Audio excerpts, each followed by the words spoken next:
Good morning. Happy New Year. How are you? I've been playing with lights today and they don't seem to want to behave.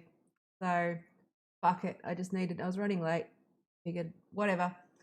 Off to a great start. As usual. Anyway, so I've been thinking about this for some time and I'm still forming my thoughts around it.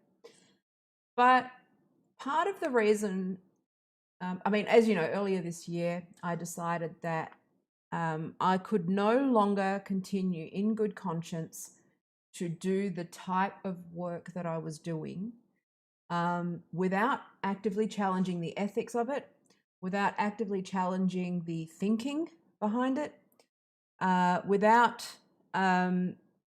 there's always been this part of me that challenges the um, tropes and the cliches. Like I've written, if you look at my previous blog posts, you'll see, I challenge things like the elevator pitch, right?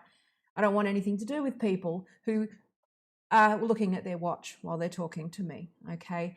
The same thing goes for, I'm good at being contrarian, and I've never been able to really articulate how a lot of this stuff seems to be imploding from the but politically, but also because I've worked in agencies and because I am primarily a UX and digital person. I don't fucking know what I am anymore. I'd do anything. You pay the rate, I'll do it. I don't give a fuck.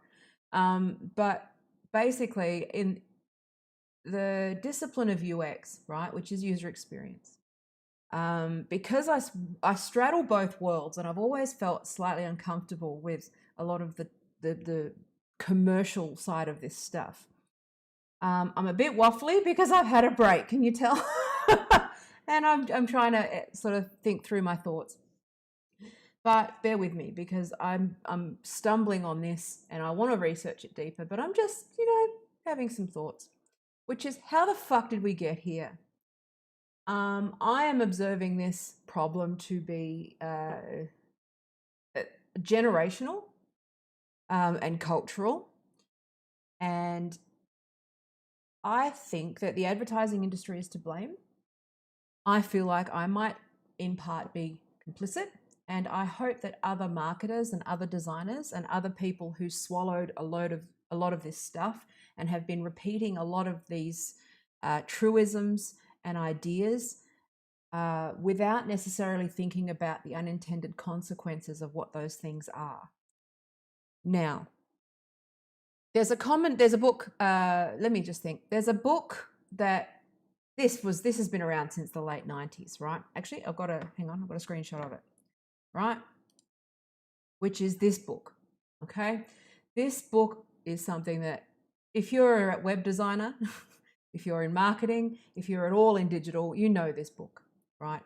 And it's a common thing, which is don't make me think, okay? This is the thing about, this is a core pillar of user experience design, which is basically the idea that when designing an interface or website or app, this was done in the 90s, so this was very much around web usability, but the idea was to create what we would call a frictionless experience, okay? I don't know if that's a good thing, if I'm honest with you. And, I've been sort of observing a lot of the interactions, the rapid fire, the impulse shopping, things like Wish, social media. And I'm sitting there and I'm going, well, have we created this monster? Have we created a monster, and are we wrong? Maybe some friction is actually good in the sense that we're still humans and we don't evolve at the same speed that technology does. I think we know that, right? And I think that having, I'm just waffling shit, but I'll write this down into an actual piece once I form my thoughts. But it's worth thinking about as a designer or marketer. If anyone's watching, most of the people here watching are probably more political people, but if you're actually coming over from my LinkedIn and curious about where my thoughts are heading, and also trying to understand why I'm trying to pivot my career into research instead of practice, it's because of this. It's because like 6 months ago, I was parroting this shit. Okay, I was writing some articles about frictionless shopping experiences and how, in order to retain people and get them to check out, and having things, technologies like Afterpay and ZipPay and PayPal and those things that make it easy, right? But as somebody who struggles with impulse control in the past, especially with money, as somebody who has children, right? And I'm going to talk about that another separate thing because it's a longer video, but around how with dark patterns and how the iTunes store tricks children into subscriptions, right? And all of this sort of stuff, right? And the ethical responsibility that Apple has. I think this is an emerging issue. Now, I think that we need to put friction back into design. And I think that we need to be more conscious about it. I think it shouldn't be too easy. Okay, now I'm not going to single out any particular platform here, but let's use, say, Afterpay as an example, right? Afterpay is a buy now, pay later platform where you can spend money that you don't have to get shit now, and you do it in 4 easy payments. The checkout experience is single click. Okay, is that a good thing? Okay, I think there's quite a few people that get in trouble that way. Now, there's two schools of thought with that, which is personal responsibility versus gatekeeping. And this is something that I've just been, and I think that a lot of these thoughts are still immature and they're still coming together for me. And I can articulate things better with a series of essays than I can. But this is just really me thinking, trying to talk it through a little bit, right? I also have got this voice dictation thing here so that I can not fucking write because I'm so lazy at the moment and we're moving. Anyway, but I've been sitting here and I don't want to be perceived to be yelling at clouds as such, but I think that there is a conversation that needs to be had in the design community, in the advertising community, in the user experience community, in the tech community about ethics. And I've been saying this for years. No one fucking listened. And no one's going to listen to me now. But maybe, okay, I think that there is a big problem, okay, with kids. I see it in my own kids who don't know how to wait for things. They expect immediate access to everything. They believe that every idea is truthful and valid. So that intersects with identity politics and postmodernism. The reason why this stuff has taken hold so strongly is because it validates every impulse that exists, which is that all of your thoughts and all of your feelings and all of these things are correct. And any attempt to question that is a symptom of patriarchy or colonialism or fucking whatever. Sometimes a pickle is just a fucking pickle. Okay? Sometimes it's just like it's, and some people seeing, gatekeeping, right? This notion of gatekeeping, some gatekeeping is good because a synonym for gatekeeping is also safeguarding. Okay. Some people don't know how to look after themselves. And this is where I think that it's bigger than one issue. I think it is an ethical issue for an industry that has been repeating the same bullshit over and over again. Don't make them think. So they buy more shit. Okay. Create a frictionless experience so that it's easy for them. But I sit there and I think about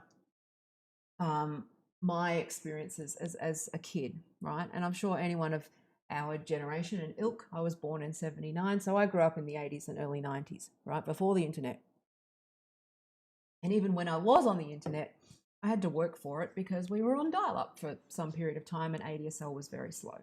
So there was an element of that we had to work a little bit harder. Now, I'm not going to go into too much fucking detail around the science of this, but I think I might be onto something here, which is remember how we used to watch TV, which was if we were home, we would turn the TV on. You had 5 channels, okay? And I know, don't okay boomer me. Go fuck yourself, okay?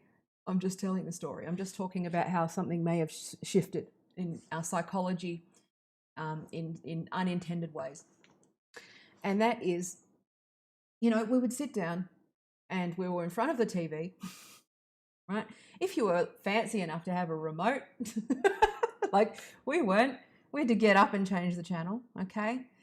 So that was there's a friction there because did you have to get up, change the channel? Well, I don't want to watch that.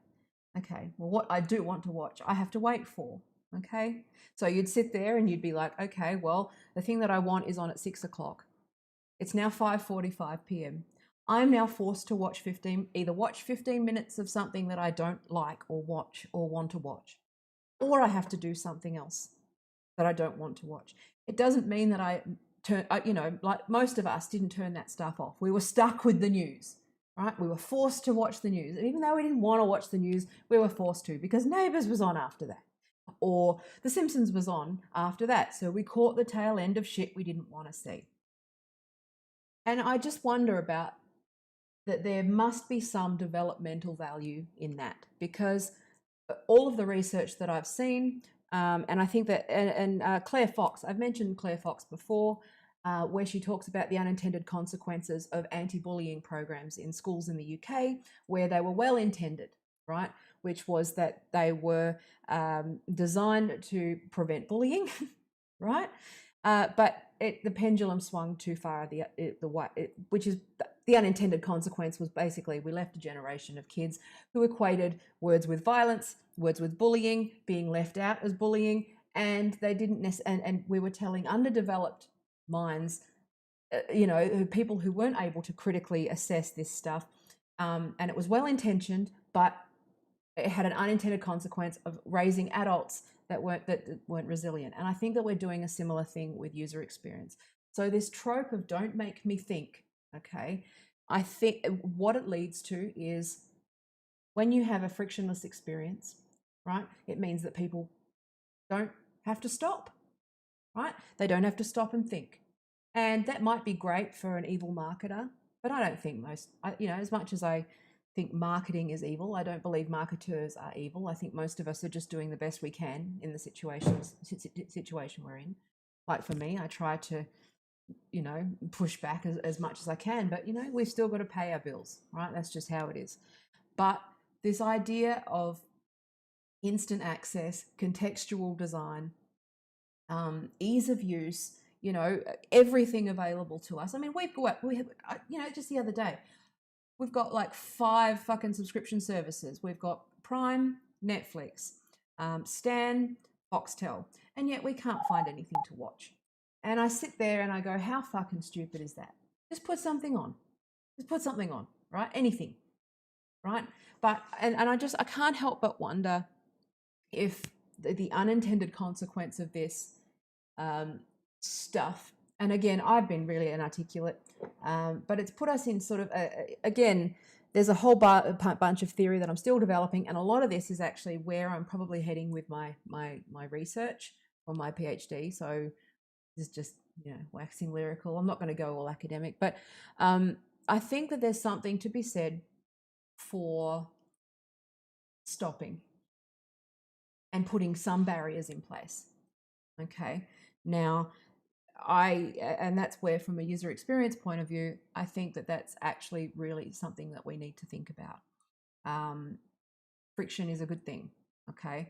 Now, I think that, sorry, I wandered off there. I'm obviously just off.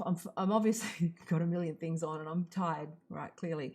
But let me just, I won't keep say much longer. But I just feel that we're faced with a generation of kids, and I've made this mistake as well with mine, where they have been drip-fed 24/7 content that is both fact, and kids, it's true, it's known. The reason why there's advertising standards and laws against advertising to children is because children cannot determine the difference between, you know, fiction and reality. And I think that increasingly it's coming to light that Generation Z in particular are in a state of arrested development, and that they're maturing at a later rate. And that's where I feel that there is a responsibility in terms of content. And I also, with this whole J.K. Rowling thing, there's people that just really there's lots of terms right around this. It's called the paradox of fiction. If you're looking at and there's lots of different terms for it, but so people who legit believe that I'm seeing this. I'm seeing a generation of people who are really, really struggling with the difference between fiction and reality. Truth and fact, you know, like trying to figure out what's true. But also there's got to be, and again I'm wondering whether there's some research here, and if you know anybody, let me know, that somehow in our brains, right, because this is all happening via screens, right, that we are being drip fed things that we believe are true and things that are stories, and that because they're delivered via the same medium, I can't help but wonder if our brains aren't processing things like they used to. I mean, it might explain some of the literal mindedness of people, and also the people that, you know, yeah. And again, I don't want to just say, oh, people are dumb fucks. I'm just trying to sit there and go, is this another unintended consequence of creating better experiences? Is this an unintended consequence of mobile apps that are easy to use and seamless, and pushing really hard for seamless experiences? Because I think that, you know, having lived the life that I have, I truly believe, and research backs this up, and especially research around resilience, which is that having some stress and some friction and some difficulty actually develops you better as a human being. And what we've done, not only through the anti-bullying programs, but also through, you know, like what I was talking about with the discipline of like customer experience and user experience, is trying to make everything as easy as possible. Maybe we're wrong there, and maybe I think that there does need to be some friction. Okay, so I don't know. I want to do more research into this, but you know, like remember, we can get access to anything that's published by anyone at any time without a break, without anybody saying no. And when they do say no, there's a massive fucking tantrum. Okay, or you get blocked. And if you do actually, you know, you have the ability to just block out information that you disagree with. And I'd love to do some more research around how conversation has changed since the block button, for example, because we didn't used to have that, right? We used to have to just fucking leave the whole community behind, and sometimes they'd follow, or, you know, like there's all these things, right? And I think that there's a lot of unintended consequences that is solely in the lap of designers and user experience experts. And I think that a lot of corporations are pushing for shit that they really shouldn't be pushing for. And especially around shopping and addiction. I've talked about Waze before as well, but this, you know, obviously this applies to other things. But I think with a generation who, I think that we are really just seeing, I can't help but wonder, right, if our lizard brains or our subconscious brains or our very, very human underdeveloped brains are that this is not good for us. And I don't want to say, oh, you know, the sky's falling and yelling at clouds or anything like that. I mean that just purely in terms of ethics, as a user experience designer, right? So for those who don't know what a user experience designer is, they're the people that design how you interact with a website. It's not just, so you've got lots of different aspects to it. It's not just making things pretty. Fuck off, tech bros, if you just keep fucking asking me for a logo. That's not what I do, right? This is the science of design. Design is not art. They're different disciplines, okay? This is there's a lot of psychology, there's a lot of, you know, all of this sort of stuff around it. And it's designed to get you, you know, when it's weaponized, it's designed to get you to spend money, or it's designed to make you interact with things in a certain way. Twitter are doing this with the way that they display messages and those sorts of things through, you know, shadow banning is a really good example of a UX issue that yeah, that's there. Anyway, I lost my words. Anyway, so I think that I can't help but think that there's some benefit in things being broken and difficult from time to time, because like the research shows, right, that there's some stress is good. I'm just repeating myself and waffling. I'm fucking tired. But friction, right? It makes fire. Friction, in physics, right? Friction is a good thing. It creates other things. It creates energy, right? And I have a feeling that by removing a lot of this stuff, right, giving people easy access to their favorite celebrity, all right, making people feel like they have no consequences for their actions, having people feel like, that they can just one click and buy something. Yes, while that's great for the bottom line, I don't know whether that's the best. I can't help but wonder what the psychological impact of that is going to be, right? And I've talked about this. I think I talked about this with Andrea on her channel about how, this idea of, whether internet friends are real friends or not. And we tend to believe they are, but they're not. They only exist in our mind, but you experience it as real. And I think there's a growing area here where we are going to start seeing some very real. I think we're seeing the symptoms of the problem right now, and I think that the UX community really needs to start thinking about the ethical implications of what we've been talking about. All right, because I do want my users to think. Okay, I don't want to rip them off. I don't want to harm my users. I don't want to be complicit in something that is going that isn't good for them. I don't want to sell things, alcohol to alcoholics. I don't want to sell drugs to addicts. I want to help people, and that's why I got into this business, is because I saw the good that it can do. But the problem is that with marketing the way that it is, it's increasingly becoming more about how you can manipulate people to do what you want them to do without any real consideration for the bigger picture and what you're actually creating, right? We are, watch my Soylent Green is social video, right? We are literally the product and we are being harvested. Okay, this is something that I just feel really uncomfortable with.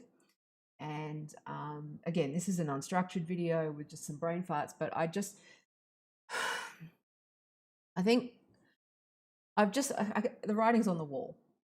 Okay, I think that we need to maybe make things difficult again. Make things a bit more difficult, right? How can you can't tell an entire generation that they are special, okay? Have every experience designed around the fact that they're special. You tell them that they can have anything they want at any time and that they can talk to their favorite celebrity, right? That they can have access, that they are, able to participate in conversation in an easy way, right? That being left out is bullying, that words are bullying, that you should be able to click something and it appear at your doorstep within 3 hours. Like you can't sit there and then go, oh, well then, how dare they not know their place? And I'm guilty of that as well. But, when I actually calm down and do some analysis, I sit there and I go, well, this is something that we've absolutely created as parents, as a society, and as an industry. We have created these experiences around selling people shit as quickly as possible. And when I say selling people shit, I mean ideas. It doesn't have to just be product.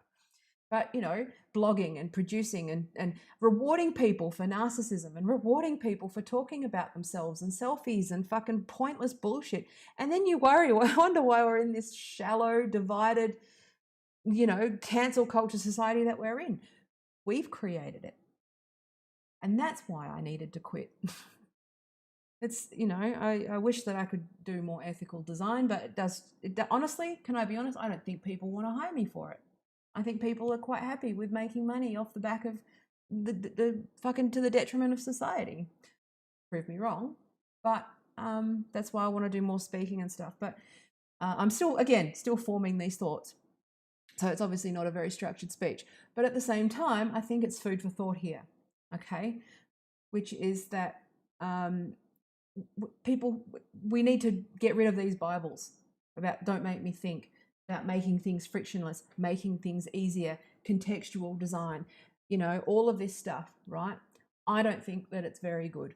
And I use it as little as 6 months ago. I was evangelizing this and saying that you needed to empathize with your customers and get in and understand how they're thinking and how they're feeling, in order to provide them with a good experience. But I actually don't think that I think a big part of this problem is that we are making things too easy for people. We're making things too easy, okay? Which means that people aren't, if you understand, like dopamine is not a hormone that you get when you get the thing or you achieve the thing. Dopamine is the anticipation hormone. And a big part of how anticipation works is that there's a little bit of, no wonder we've got a dopamine crisis, right? Because we aren't waiting for anything. We aren't anticipating anything anymore. There's no room for that because it's instant. Okay, so we're seeking the adrenaline and the dopamine, but it's short-lived. Okay, versus something like hard work.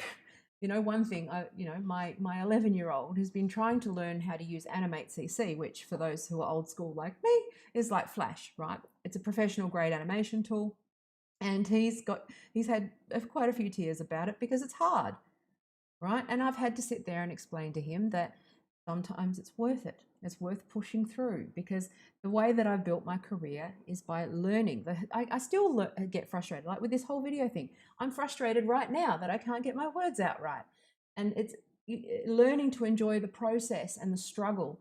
And I'm not fucking doing that hustle bro bullshit either. Fuck off. I'm talking about learning a craft, overcoming adversity, pausing, anticipating reward rather than just getting reward all the time.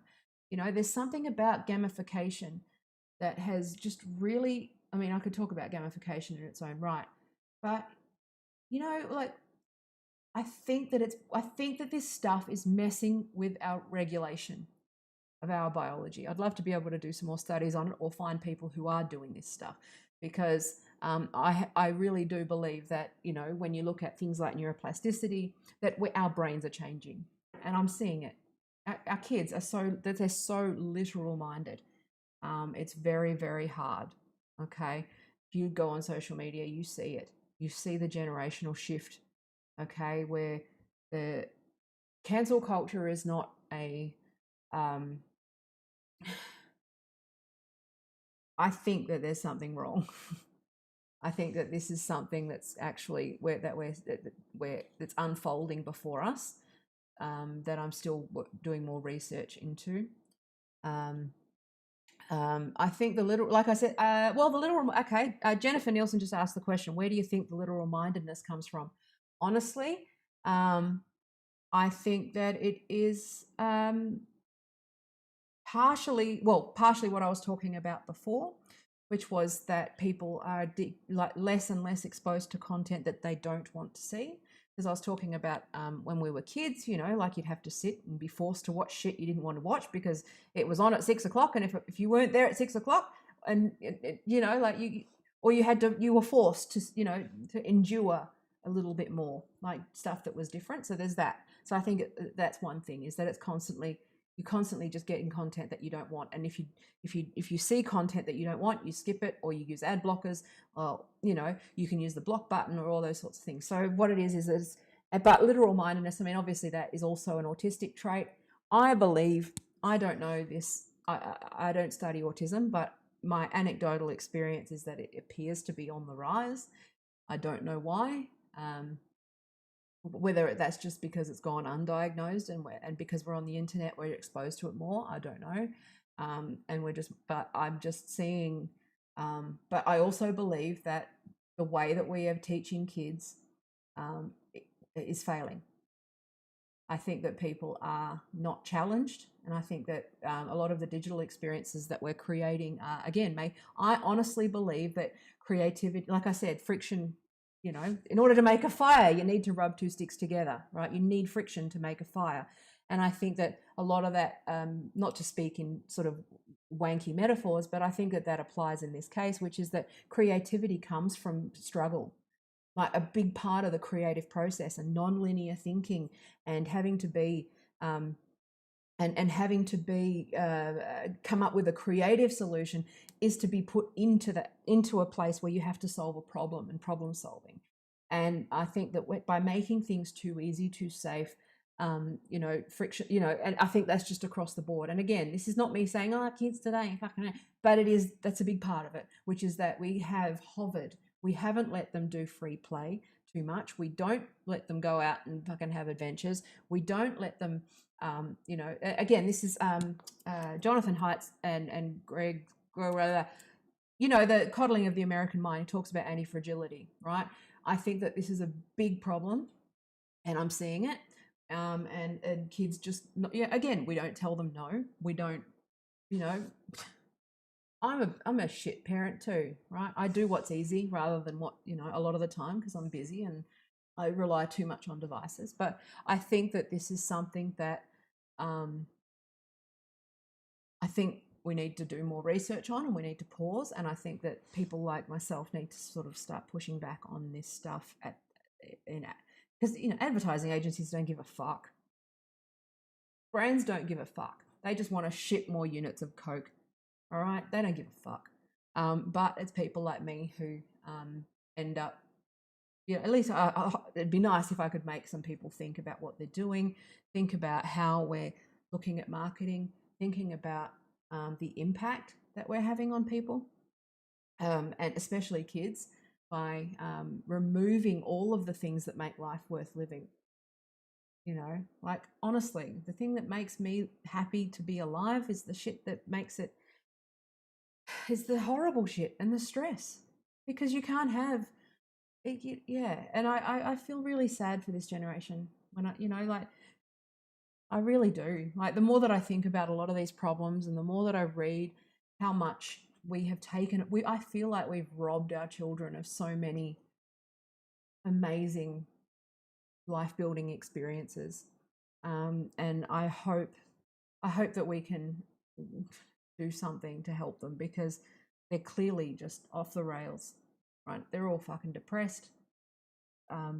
Again, like I'm talking about this state of arrested development, I truly believe that you mature through friction, you mature through struggle, you get perspective and experience and creativity through struggle.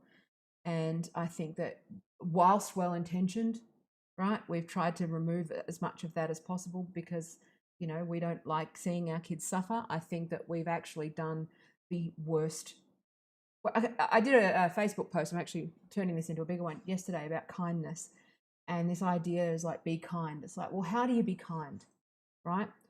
Do you be kind in the easy way with say you're married to an addict and they're suffering, okay? They're suffering withdrawals, okay?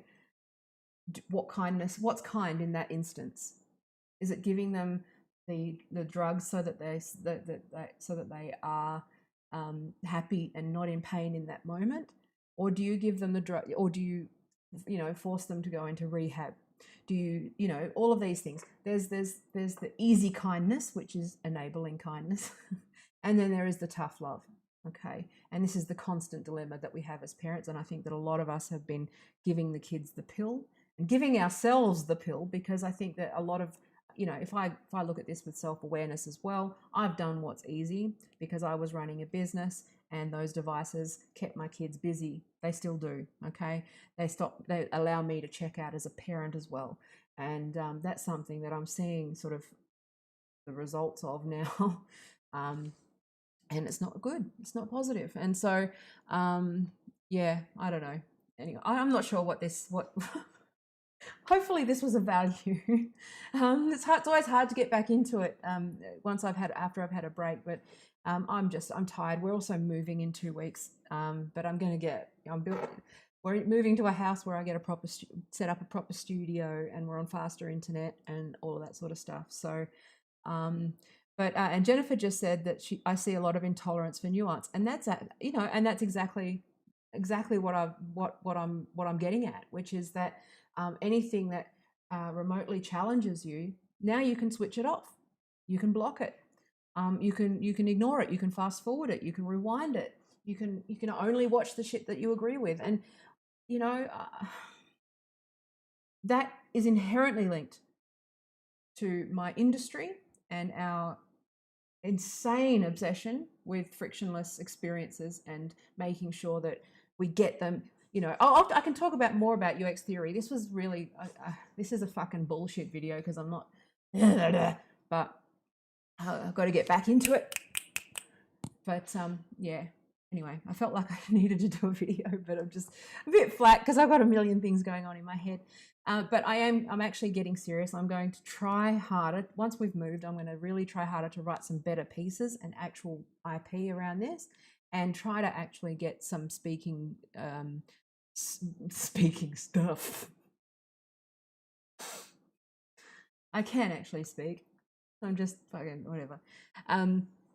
But yeah, so I'm going to try and do some actual more structured stuff around this, because the more that I'm reading, and I've really been reflecting on my industry and trying to diagnose what's going on here. And I think my point of difference is that I understand it from the sort of the UX and the agency point of view, exactly how agencies run, exactly how media buying works, and how all of the money side of this stuff works. So I think that I might have some values talking more about ethics of marketing, and ethics and the role that plays, and how it links into other stuff, like all of the other issues that I've talked about. So bear with me. I would, again, if you want to support me, I would really like it, because if you go to my Patreon or Subscribestar or PayPal, all those places, or even just refer me for speaking gigs or whatever, I'm easy peasy. I don't know. I'm open to. I'm surrendering to the idea that opportunities, will present themselves. I've always just said, let's see how this goes. Put ideas out there and see what happens. But if you want to support me, that would be good, because obviously the less that I have to do billable work that fills up all of my brain, and the more that I can actually just sit down and focus on the actual research, which, believe it or not, is quite a lot. Okay, even though I'm knowledgeable and can speak, this actually requires a lot of work. And you'll see, like today's video, you can see what happens when I don't script or write any notes. I just talk all over the place. So this is what happens when when I'm not organized.